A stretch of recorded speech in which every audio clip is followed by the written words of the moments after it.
Ouais les gens, c'est que aujourd'hui on est sur mon PC, enfin, parce que j'ai été prévu de PC, ouais c'est bien de faire une vidéo et de vous lâcher pendant 3 semaines, 3-4 semaines et tout, comme me demandait le tuto. Donc maintenant je sors le tuto, voilà. J'ai pas eu vraiment d'idée pour les tutos, mais je suis en train de voir les idées avec quelqu'un. Il se reconnaîtra, hein, mais je suis en train de voir des idées avec lui pour les prochains tutos, tout ça. Parce que je suis un petit peu en manque d'idées, c'est vrai.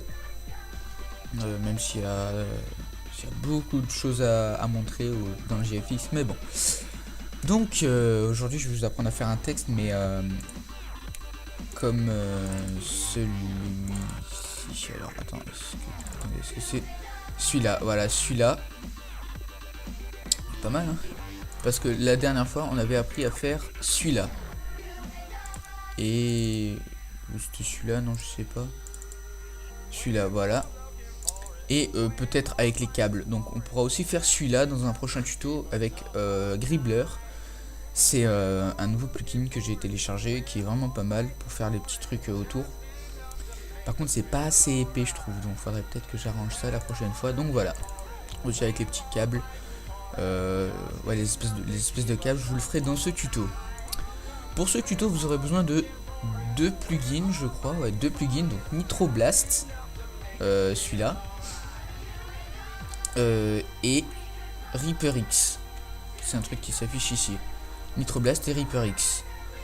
Donc après vous téléchargez la Lightroom et quelque chose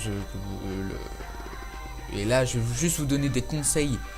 Donc là en fait c'est mon setup de bannière, hein, donc vous voyez comment c'est bien rempli, c'est bien rempli, mais il n'y a pas de color correction. Donc genre si je rajoute ça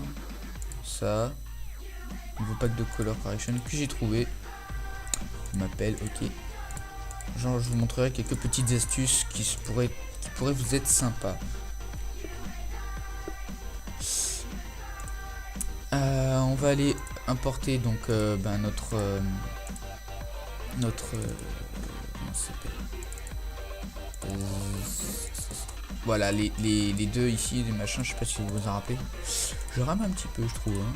On va faire fichier fusionné et on va importer le premier et le deuxième. On va sélectionner les deux et on va les déplacer juste pour être dans l'angle, pour être juste devant l'écran.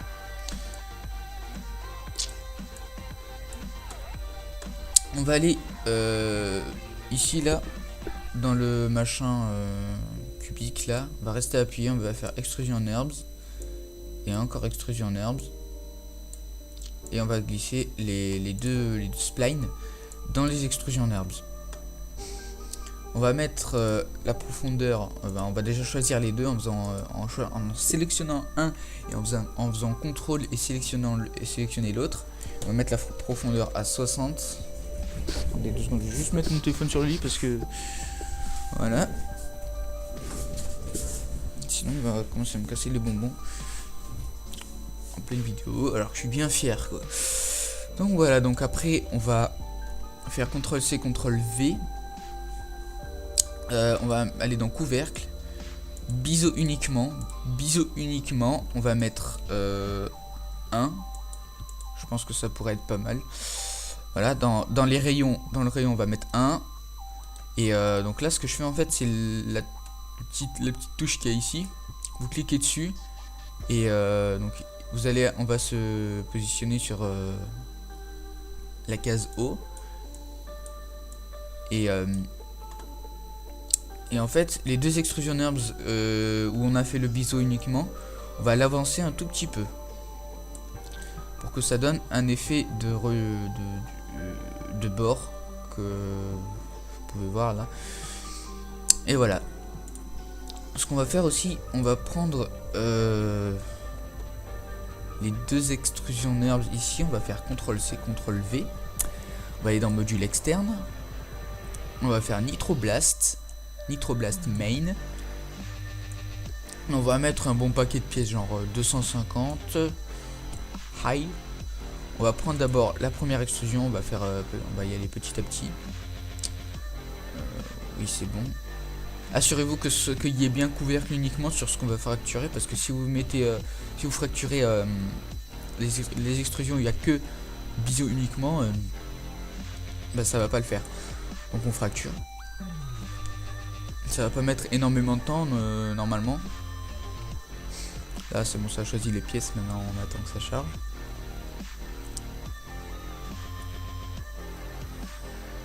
Voilà, donc maintenant extrusion 4 et on fait fracturer. On aurait pu baisser un peu le nombre de pièces. Voilà.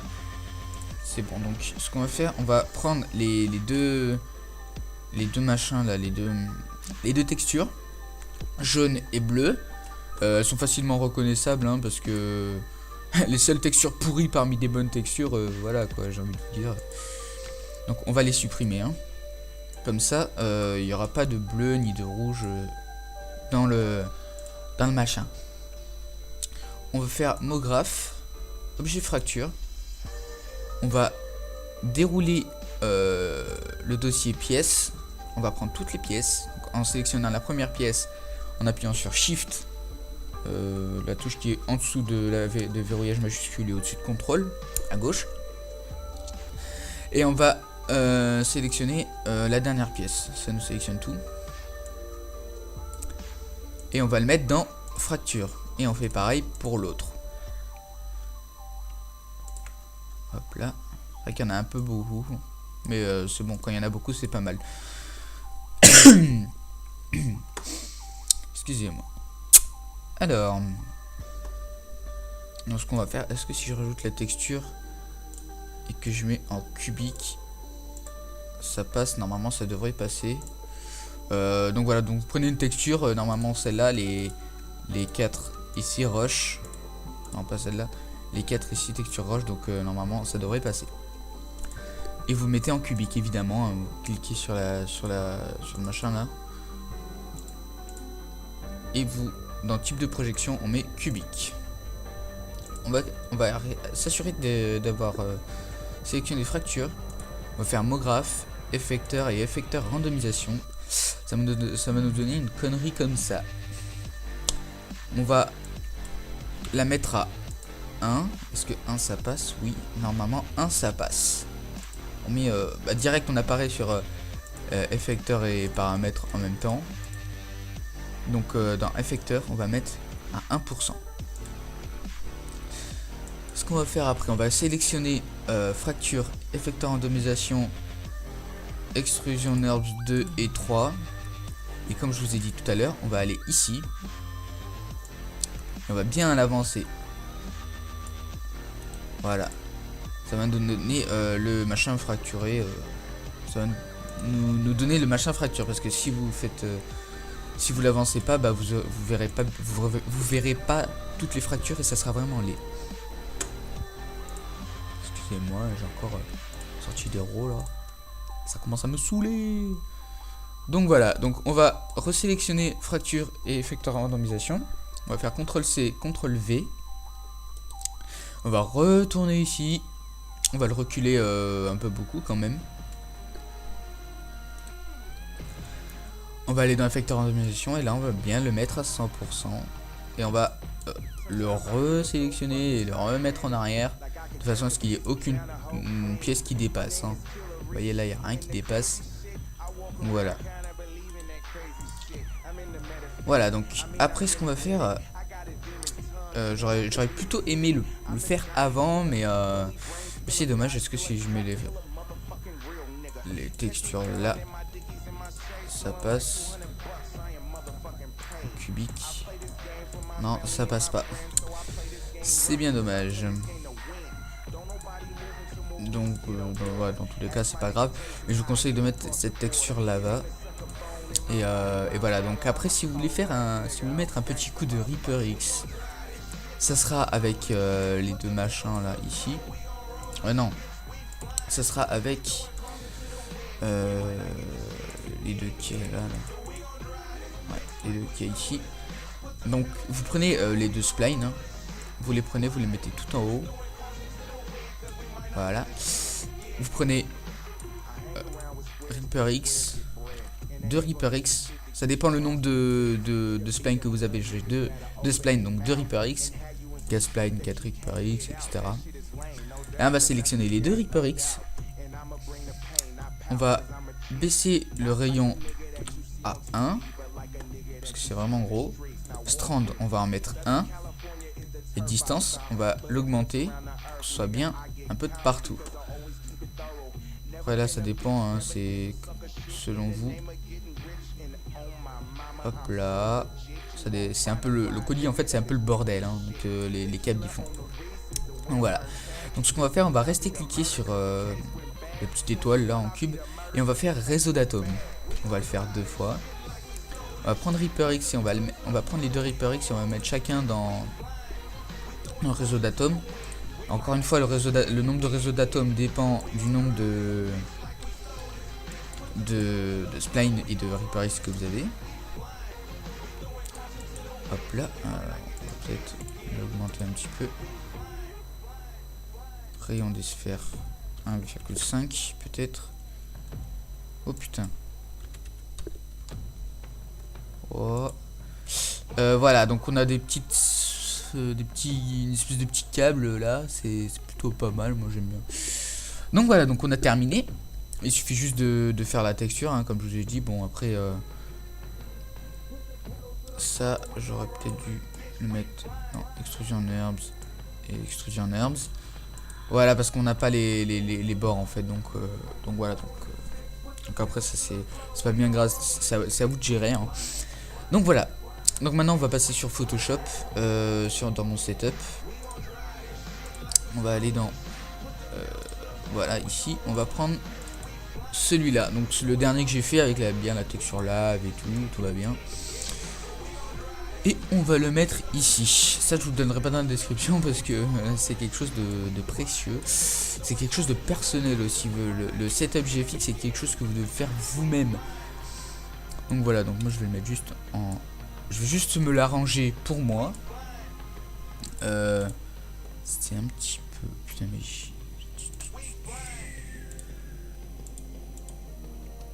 Hop là, ça c'est trop clair ça. Voilà, donc après ce que je vais vous donner quelques petits conseils, je crois que je vous en ai déjà donné quelques-uns dans le tuto précédent. On va faire incrustation de couleur, incrustation, on va le mettre en blanc.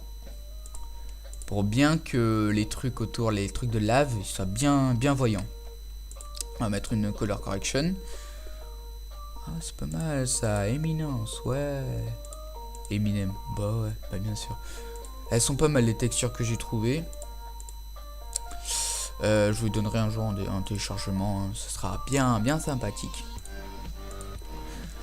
Donc voilà, donc après vous pouvez utiliser n'importe quel color correction. Je vous conseille de chercher sur YouTube des tas de color correction, mais regardez combien j'en ai moi. Par exemple, j'ai 4 fichiers de color correction. J'ai ça, j'ai 3 color correction, plus tout ça de color correction. J'ai encore 3 color correction. J'ai une seule color correction ici, je crois que j'en avais plus. Voilà. Ouais. Ah, je veux pas. Bah, j'en ai quand même un paquet ici de color correction. Je vous conseille d'avoir beaucoup de color correction en stock. Parce que sinon, vous allez bien être dans la merde, quoi. Quand vous allez voilà, faire quelque chose de... Quand vous n'allez pas trouver votre color correction, quoi. Mais je vous conseille de ne pas prendre les color correction du style, je vais vous montrer parce que c'est vraiment laid et je veux pas que vous fassiez un boulot du genre, quoi. Si vous voyez ce que je veux dire, parce que il y en a, ils sont vraiment laids. Voilà, celui-là. Non, c'est pas celui-là. Les color correction qui apportent pas beaucoup de modifications, là. Ça apporte que dalle de modifications. Moi, je trouve ça laid. Voilà, ça, où ça rend gris. Ça, c'est vraiment laid. Moi, j'aime pas. Et surtout, ça, c'est ce qu'on appelle un truc de débutant. C'est quand toi, tu trouves ça classe, c'est que c'est foutu. Moi, perso, ce que je fais, c'est que je demande l'avis des autres. Je me dis déjà, ouais, c'est pas mal et tout. Et après, je demande l'avis des autres. Comme ça va un peu mieux. Donc voilà, donc on va retourner à ma texture à moi. Voilà. Après, vous faites ce que vous voulez. Mais moi, en général, ce que je fais, c'est que je prends les 4, non, les 5. Ou avant même, je mets la texture et tout. Mais bon, ça, on le fait après. Je prends les 5, je fais clic droit. Non, j'ajoute un nouveau groupe ici. Et je fais glisser les 5 dans le groupe. Je duplique le groupe en faisant clic droit, dupliquer le groupe ou CTRL J. Je fais clic droit, fusionner le groupe. Et ça me donne une seule image. Ce qui fait que si je fais ça, bah ça me l'enlève. Et moi, ce que je fais avec ça, je modifie tout. Mais genre tout, comme quand je dis tout, c'est bien toute la bannière. Donc ce qu'on va faire, on va dupliquer 2 fois celui-là, ou même une fois, ça suffira. On va double-cliquer et on va enlever le R et le B. On va s'assurer d'être bien évidemment sur la flèche, faire un vers la gauche et un vers le bas. Ça nous donne un effet un peu sympa et tout, et c'est vraiment stylé quoi. Bon, après là c'est pas fini ce